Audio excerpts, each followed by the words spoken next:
hello friends, welcome back to Secret of Health and Beauty channel. இன்னைக்கு நம்ம சேனல்ல என்ன பார்க்க போறோம் அப்படினா நம்ம உடம்புல இருக்கிற கொழுப்புகளையும் இடுப்பு சதையில இருக்கிற கெட்ட கழிவுகளை எல்லாத்தையுமே அகற்றக்கூடிய ஒரு அற்புதமான டிப்ஸ் தான் நான் உங்களுக்கு இப்போ சொல்ல வந்திருக்கேன் फ्रेंड्स.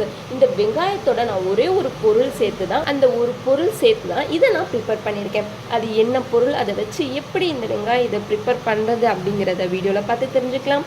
வீடியோக்குள்ளே போகிறதுக்கு முன்னாடி இப்போ தான் நம்ம சேனலை ஃபஸ்ட் டைம் பார்க்குறீங்க அப்படின்னா வீடியோக்கு கீழே இருக்கிற சப்ஸ்கிரைப் பட்டனை டச் பண்ணுங்கள். அப்படியே மறக்காமல் பக்கத்தில் இருக்கிற பெல் ஐக்கானையும் டச் பண்ணுங்கள். அப்போ தான் நாங்கள் போடுற புதிய வீடியோக்கள் உங்கள் நோட்டிஃபிகேஷனில் உடனுக்குடன் வந்து சேரும். ஓகே ஃப்ரெண்ட்ஸ், அதை ப்ரிப்பேர் பண்ண அந்த ரெண்டு பொருள் தான் எடுத்திருக்கேன். ஃபஸ்ட்டு என்ன எடுத்திருக்கேன் அப்படின்னா சின்ன வெங்காயம். சின்ன வெங்காயத்தில் நீர்ச்சத்து இருக்குது, காரத்தன்மைகள் இருக்குது. அது மட்டும் இல்லாமல் நம்ம உடலில் இருக்கிற தேவையற்ற கழிவுகள் எல்லாமே அகற்ற ரொம்பவே ஹெல்ப் பண்ணும். அப்புறம் இடுப்பு சதையை குறைக்க ரொம்பவே ஹெல்ப் பண்ணும் ஃப்ரெண்ட்ஸ் இந்த சின்ன வெங்காயம். அப்புறம் என்ன எடுத்திருக்கேன் அப்படின்னா இது ப்ரிப்பேர் பண்ணுறதுக்கு மெயினான இன்க்ரீடியன்ட் என்ன அப்படின்னா நெய் தான் ஃப்ரெண்ட்ஸ்.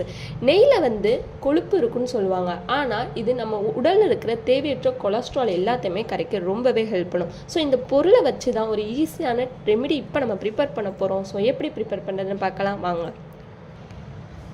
ஓகே ஃப்ரெண்ட்ஸ், அதை ப்ரிப்பேர் பண்ணுறதுக்கு இந்த மாதிரி ஒரு அகலமான கடாய் எடுத்துக்கோங்க. அடுப்பு ஆன் பண்ணி லோ ஃப்ளேமில் வச்சுக்கோங்க. ஓகே ஃப்ரெண்ட்ஸ், கடாய் நல்லா காஞ்சிடுச்சு. அதில் நம்ம எடுத்து வச்சுருக்கிற இந்த நெய்யை ஃபஸ்ட்டு சேர்த்துக்கலாம்.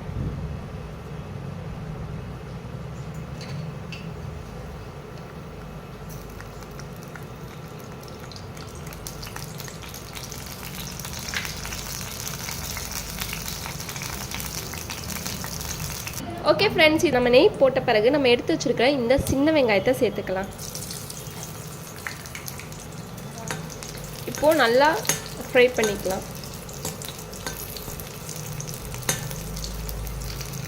ஓகே ஃப்ரெண்ட்ஸ், இந்த மாதிரி கலருக்கு வந்துடும். அந்த ஸ்டேஜில் நம்ம அடுப்பு ஆஃப் பண்ணிட்டு இந்த வெங்காயத்தை மட்டும் தனியாக பிரித்து எடுத்துக்கலாம். ஓகே ஃப்ரெண்ட்ஸ், நான் தனியாக எடுத்துட்டேன். இதில் ஒரு டேபிள் ஸ்பூன் எடுத்து மட்டும் நீங்கள் இந்த வெங்காயத்தை காலையில் எந்திரிச்ச உடனே சாப்பிடணும் ஃப்ரெண்ட்ஸ். காலையில் எந்திரிச்ச உடனே சாப்பிட்றதுக்கு முன்னாடி இந்த வெங்காயத்தை செஞ்சுட்டு சாப்பிட ஆரம்பிங்க. இது நீங்கள் ரெகுலராக எடுத்துகிட்டு வரும்போது உங்கள் இடுப்பில் இருக்கிற சதைகள், உங்கள் உடம்புல இருக்கிற கெட்ட கொழுப்புக்கள் எல்லாத்தையுமே நீக்கிறோம் ஃப்ரெண்ட்ஸ். ஸோ கண்டிப்பாக இதை ட்ரை பண்ணி பாருங்கள். உங்களுக்கு இந்த வீடியோ பிடிச்சிருக்கும் நம்புறேன். பிடிச்சிருந்தா லைக் பண்ணுங்கள், உங்கள் ஃப்ரெண்ட்ஸ் அண்ட் ஃபேமிலி மெம்பருக்கு ஷேர் பண்ணுங்கள். மறக்காமல் secret of health and beauty சேனலை சப்ஸ்கிரைப் பண்ணுங்கள். நாளைக்கு இதே மாதிரியான ஒரு இன்ட்ரெஸ்டிங்கான வீடியோவில் சந்திக்கலாம். பாய்.